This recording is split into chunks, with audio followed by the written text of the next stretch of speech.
Alright folks, good afternoon. It is Wednesday, October 3rd. It's about 2 p.m. in the afternoon, and this is your Week 4 recap and your Week 5 preview. Like usual, as usual because I did it that one time, I'll post the time that the preview section is going to start right about here. That way, if you've already watched Part 1, you can jump ahead to Part 2. Really just skim right through it, get to Part 2 of the preview, that kind of thing. Anyway, but we will start off with our Week 4 recap, and we'll jump right into it now with our first game. TJ putting up 215 points, which is pretty good, taking down Reynolds 144. TJ obviously had huge days from quarterbacks Andrew Luck and Mitch Trubisky. They put up like 100 combined. Zeke gave him 33. George Kittle, tight end for the Niners, gave him 24. So decent day. A couple guys didn't do so great. Jordan Wilkins, Sammy Watkins in his flex got him 1.6 combined. Not great there, but honestly it didn't matter for him. He had plenty to go on anyway. Over on Reynolds' side, Mariota got him 35, pretty good. Melvin Gordon got him 28. Stephon Diggs got him 20. Packers defense got him 21.8, so pretty decent there. He really struggled otherwise, though. Pretty much everybody else was in single digits. He had Ted Ginn Jr. got him 0.1 points, and that's not going to get it done. Lamar Jackson, his number 2 quarterback, got him 1.7 points, so that's not going to get it done. Really just not great. Quick note on TJ's 215. That would put him at 1, 2, 3, 4, 5, 6, 7, 8th place all-time in weekly scoring, right below Ryan in 2015, week 13. So, Marcus place in the history books there, 8th points overall. No, excuse me. 6th place overall. Oh, look at that. 6th place overall. I can't count. Good job, Teach. Moving on now to our next game. Ryan won the McAllen battle, 205 to Danny's 158. Ryan, per usual, had big days from Alvin Kamara, got him 41. Brandon Cooks got him 23. His quarterbacks, Stafford and Rivers, each got him basically the same score of 27. Gurley got him 23. Kareem Hunt got him 28. So really a nice day from his running backs. Over on Dan's side, Cousins got him 40. Andy Dalton got him 33. Nobody else really broke 20 at all. Tyler Boyd got him 18, so decent day there. Good day for Dan. Would have beaten 8 of the other 11 teams in the league. Just couldn't beat Ryan, and that's really all she wrote for him. Moving on now to Cole's 199 to Walter's 155. Cole had huge days from his young quarterbacks. Derek Carr got him 42. Goff got him 52. He also had nice days from his receivers. Julio got him 24. Robert Woods got him 21. John Brown got him 22. So pretty good day, despite the Vikings defense losing 10 points on Thursday Night Football. More on that later. Over on Walt's side, Rodgers got him 17. Gio got him 23. Thielen got him 26. And Cooper Kupp had the big Thursday night with 35 points. Again, we'll get into more of this later, but Ryan Tannehill really hurt him. He got him 0 points in his QB2 slot, which there aren't many games you're going to win all season if your QB2 gets him 0 points. Still put up 155, so nice day for him, but really needed more from his quarterbacks if he wanted to even have a shot in this one. Now on to your commissioner 158, defeating Coyle's 143. I had nice days from D-Hop, got me 30. Golden Tate got me 32. James White got me 27. Carson Wentz got me 27. Everybody else is in single digits, except for Jake Elliott, kicker, got me 11. Everybody else in single digits. Ryan Fitzmagic is officially dead. Only got me 1 point. Pulled at halftime. That's not great, but a win's a win. Moving over to Coyle's side, Tom Brady got him 25. Deshaun Watson got him 38. Some good days. He was really banged up. Had a lot of injuries in this one. T.Y. Hilton went down after getting 16.5 points, but he got hurt. O.J. Howard, tight end, got him 0 points. More on that later. So really kind of a rough day for Coyle. Put up 143 points, which is pretty good, but still not great. Moving on now to Sokol's 157, defeating Patrick's 138. Johnny had nice days from Matt Ryan, got him 38. And Corey Davis got him 29. Jared Cook got him 30. That's really it. Everybody else is in pretty much single digits. Landry got him 11 points. Good, not great. Russell Wilson only got him 7. Dalvin Cook only got him 2. That's got to be frustrating. So he got a win, but it's really because, you know, those 3 guys were at 30 points and over, and they really carried him. Over on Patrick's side, Big Ben got 16, Dak got 20, Sterling Shepard got 20, Sonny Michael got 20, Michelle, he said the kid's name, whatever, got him 20. Saquon got him 19. Patrick's team is really not bad if they perform. They just don't perform outside of those 4 or 5 guys. Everybody else needs to have days in order for him to win these games, and they really don't right now. Bilal Powell got him 7. Demaryius Thomas got him 4. Gronk only got 6. I mean, those guys got to hit if Pat wants to have a big day. His keeper, though, Will Lutz, 16 points. Nice keeper, Pat. Maybe keeper of the year. I don't know. Finally now, our last game of the week. Jack, 150, defeats Jensen's 133. This one's got a sting. Jack had big nights from Blake Bortles, got him 29. Marshawn got him 20. Calvin Ridley got him 19. His Browns defense actually lost him 1.1 points, so not great there. Got the win, though, despite all that. Over on Jensen's side, nice days from his quarterbacks. Flacco got him 29. Mahomes, pretty low this week, only got him 25 points. Travis Kelce, 17. Nobody else in double digits, and that's why you lose. So, tough one for Gents. I think he was the low-scoring team this week. Yeah, looks like it. So, a rough one there for Jensen. All right, let's move on now to everybody's favorite segment of the week. It is your Week 4 Power Rankings. First up, he's been there all season. Ryan, 4-0, 773 points to date. Like it says there, he's just going to be insufferable if this continues.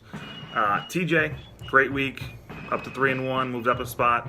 Now keep in mind, these trends are from 2 weeks ago because I missed last week's. So these trends are all from the power rankings from 2 weeks back. TJ put up 250 points, a lot of fucking points. He's going to move up to number 2 slot. Cole jumps up 4 spots to number 3. Danny jumps up 1 spot. Even though he lost, he put up pretty good points, would have beaten most teams. Moves up 1 spot to number 4. Jack, nice win this week, moves up 5. Reynolds down 4 spots to number 6. He had a decent week, but he ran into a freight train in TJ's team. Your commish won this week, down a spot from 2 weeks ago. I would have been farther down and up this week if I did it last week, whatever. So nice bounce back there, still kind of on the fringe. Sokol up 1 spot to number 8. Jensen just tumbling down.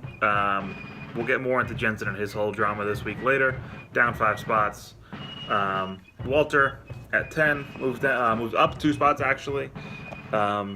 Patrick, you know, right where he belongs at the 11 hole, and Coyle drops 4 spots down to number 12. All right. Let's get into our weekly superlatives. First up, we'll do our doofus of the week. Side! Beat it, doofus! That's going to go to our pal Connor Coyle. Now, Connor lost by 14.4 points.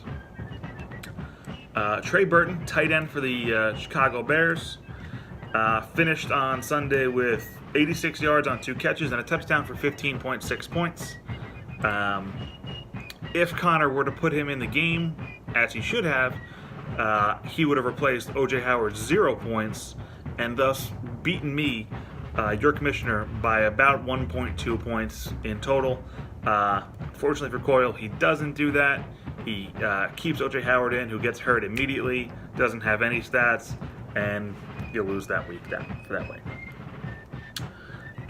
Moving on now to, really this one is our double dip and our sweet and sour of the week. Double dipped? What are you talking about? You dipped the chip, you took a bite, and you dipped again. We all kind of saw it coming, I think. It happened on Thursday Night Football. Let me explain this matchup between Cole and Walter quickly. Rams-Vikings on Thursday night. Jared Goff is Cole's quarterback, put up 52 points, had 465 yards, 5 touchdowns. Pretty decent day at the office, right? Unfortunately for Coyle, he had, Cole Coyle, he had the Vikings defense facing Goff. Because of those points and those yards, he actually lost 10 points. Now, however, he also had Robert Woods, the Rams wide receiver, who caught 5 of Goff's passes for 101 yards and a touchdown, totaling 21.6 points. Decent day there, so a little sweet and sour, a little bit of a double dip. Over on the other side, though, Walter had Cooper Kupp in his flex spot.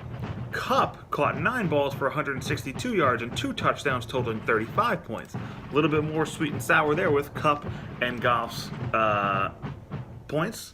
And finally, this one kind of, I can make it fit in. Walter also has Adam Thielen, the Vikings wide receiver, who had to really, the Vikings had to keep up with the Rams offense, so they had to throw the ball a ton.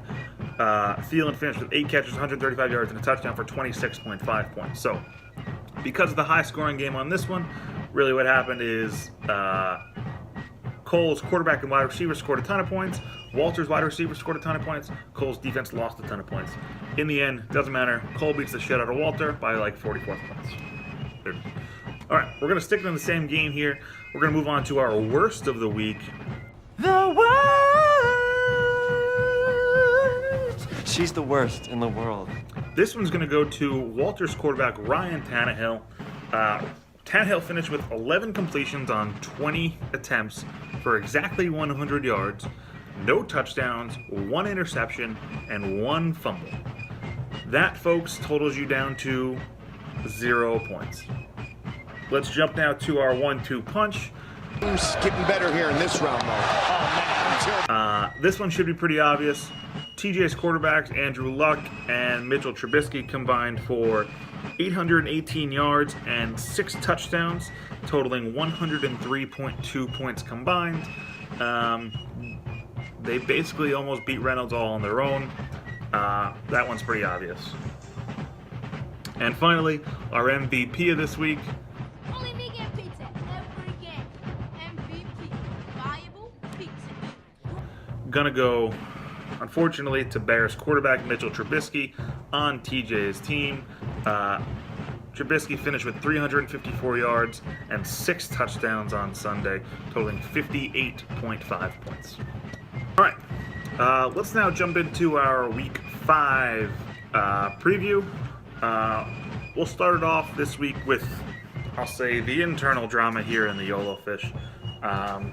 Last week on Thursday night, Jensen and McAllen completed a trade. In that trade, Jensen received Tyler Boyd, McAllen received Royce Freeman. Interesting trade. Jensen really picked up Tyler Boyd a week before on waivers. I think he bid, I don't know, $17 for him, something like that. McAllen traded away Royce Freeman, who was really in a timeshare in Denver at running back. They both needed the swap, so they made the swap. Jensen is claiming that in the trade on ESPN, in the comments, he also included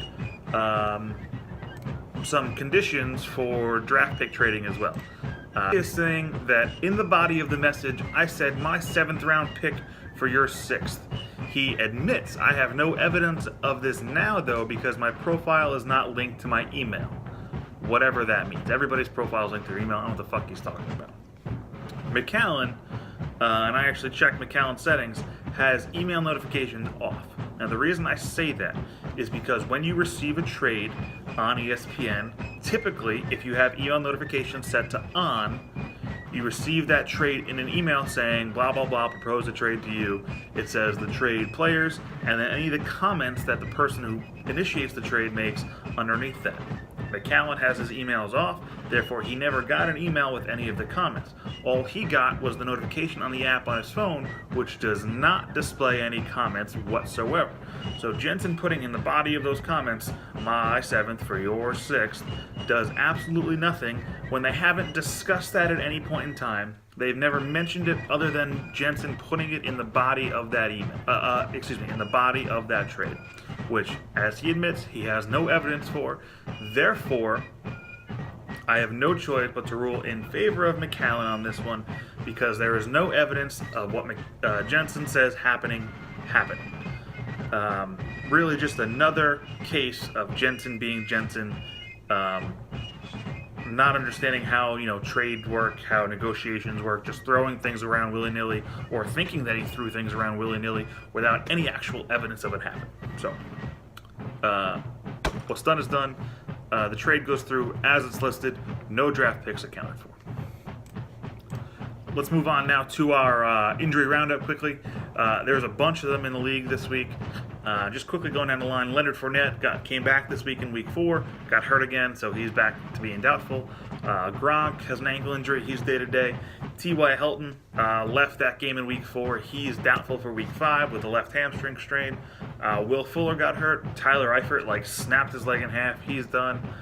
O.J. Howard had a knee injury. Not supposed to be serious, but we'll see how that goes for the Bucs.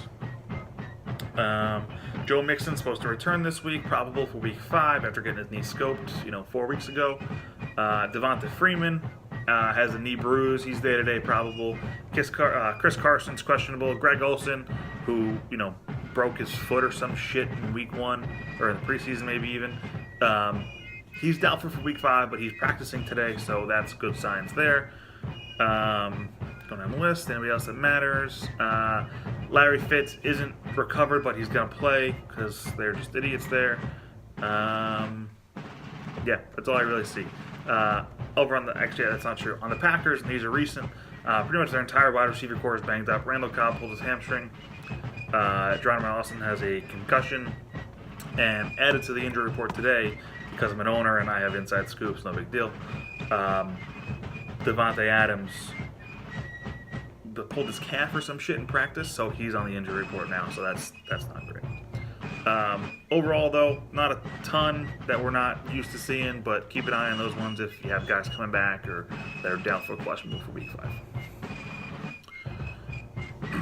All right, let's look at our week 5 power rankings now. Now, keep in mind, again, as I always say, this is really just for week 5, how we look, how we stand.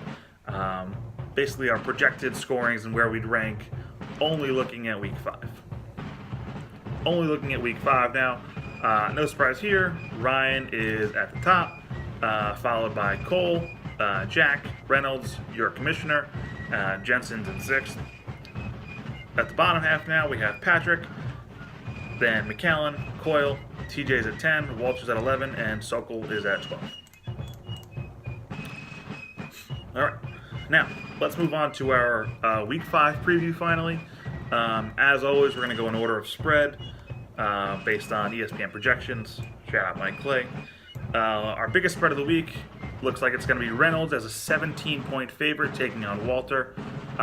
Walter probably hasn't updated his lineup yet, though. He's still got Tyler Eifert in there, who's only got one leg. He's still got Gio in there, who Mixon's back.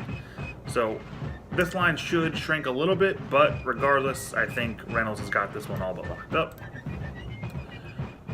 We move on now to Ryan taking on Cole as about a 10-point favorite.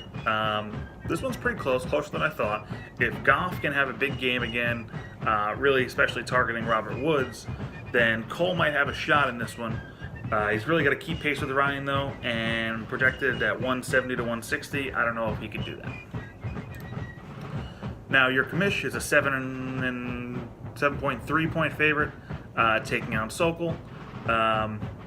Looks like I'm gonna, win most statistical categories, with the exception of QB2, where I'm really hurting. Open to trades. Everybody's on the block. I'm looking for a quarterback. And running back 1, where James White and Dalvin Cook will battle it out, as well as a couple of spots down below flex and defense. But this one should be a pretty good matchup. Really, the rest of them are good matchups. Nothing really looks like a blowout this week. We'll see if that actually plays out that way. Next, we have McAllen as a 6-point favorite taking on Coyle. This one's going to be a pretty good game, but Coyle hasn't updated his tight end spot, so once that happens, I assume this one will basically be a pick'em. I think Andy Dalton has a pretty good game this week, so I'm going to take McAllen on this game. That's Bengals taking on the Dolphins, who stink. So we'll see how this one plays out. We have TJ as a 5-point favorite taking on Jensen in our Falcon battle. Again, pretty good game. Everybody has all their star players in. Nobody's got buys or anything like that. So this one should really just shake out the way it says here on paper. I like TJ in this one only because I think Andrew Luck's going to have to throw a ton of balls to keep pace with New England tomorrow night. If Edelman can come back and really make an impact, then I think TJ wins this one hands down. Finally, to our last game of the week, we got a battle of the Saints here as Jack is a 0.4 point favorite taking on Patrick. This one's a straight push 'em, folks. Pat's got Ben Roethlisberger going on Sunday night. Ben should have a huge week against the Falcons defense, who literally can't stop anybody. It's really, I think, going to come down to on Jack's side if Blake Bortles can keep pace with the Chiefs and score points to keep pace with them. I think this one might be a pretty good game. We'll see how it shakes out in the end, but I like this game. I'm going to stamp it our game of the week right here on the spot, folks. All right. That's all we have here in the YOLOFIsh FFL. Your Week 4 recap, Week 5 preview coming at you. If you have any questions, if you want to make fun of Jensen for being an idiot and not really knowing how to negotiate trades, if you have any comments on your power rankings for the rest of the season and/or in Week 5, let us know, folks. Otherwise, have a nice week. We'll see everybody out there. That's all for now. Peace.